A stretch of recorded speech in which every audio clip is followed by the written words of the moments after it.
Amster, your best immigration partner. Dream to fly? Step to Amster. Hello everyone, this is Smita and I'm one of the expert language tutors at Dlschool.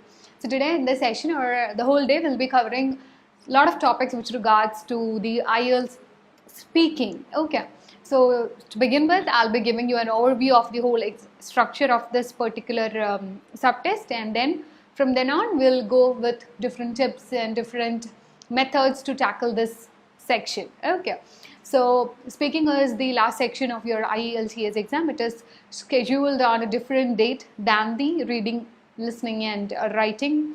Either you can get the speaking is a one-to-one conversation which is happening between the examiner. Okay, so speaking for both the computer-based as well as paper-based examination takers are absolutely the same.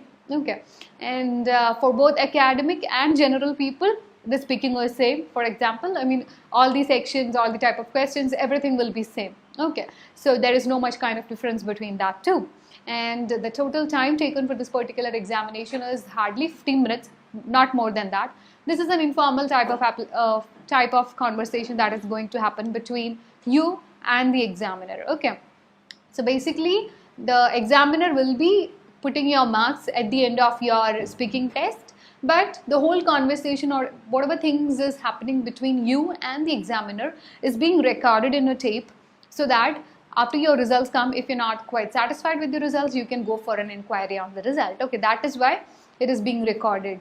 The marks is already put once you're done with your speaking. Okay, and yeah, talking about the different subsections, first you will be entering into that particular room where only you and the examiner will be present. First your ID check and verification will be done, and then we'll move on to questions will be asked. That will be like 4 or 5 questions. 2 or 3 prompts will be given, and then you're supposed to present your answer. And after that, something called as follow-up questions will be coming up for you, which means the examiner will be asking you some kind of question, but don't try to make it too informal too. It is a semi-formal conversation that is being happening.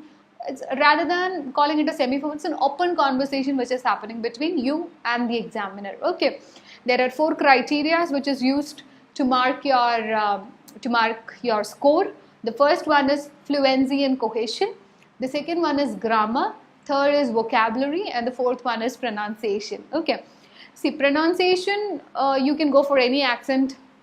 No, you can choose any accent. Okay, there is absolutely some people say that if you're taking British Council exam, you must stick on to, British accent. And if it is IDP, then you have to go with Australian accent. There is absolutely nothing of that sort. You can choose any Australian, British or American. What I meant by accent is, it is basically pronunciation, not the accent kind of thing, because accent is the native thing which we don't get to, imbibe.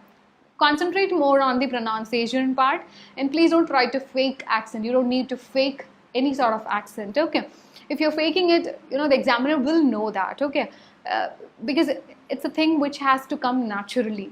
I don't think anyone could get that accent naturally without spending a lot of years or some amount of time in a foreign country where this particular accent is spoken. Okay, so better don't try to fake accent. Concentrate more on the pronunciation of specific words, and that is how the next few sessions will be based on how to improve your speaking, what all are the strategies that you should use, and everything. Okay, so I hope this video was useful to you. If you feel so, please do like and share this video, and subscribe our channel, and don't forget to press the bell icon for getting more notifications from us. Thank you. Amster, your best immigration partner. Dream to fly? Step to Amster.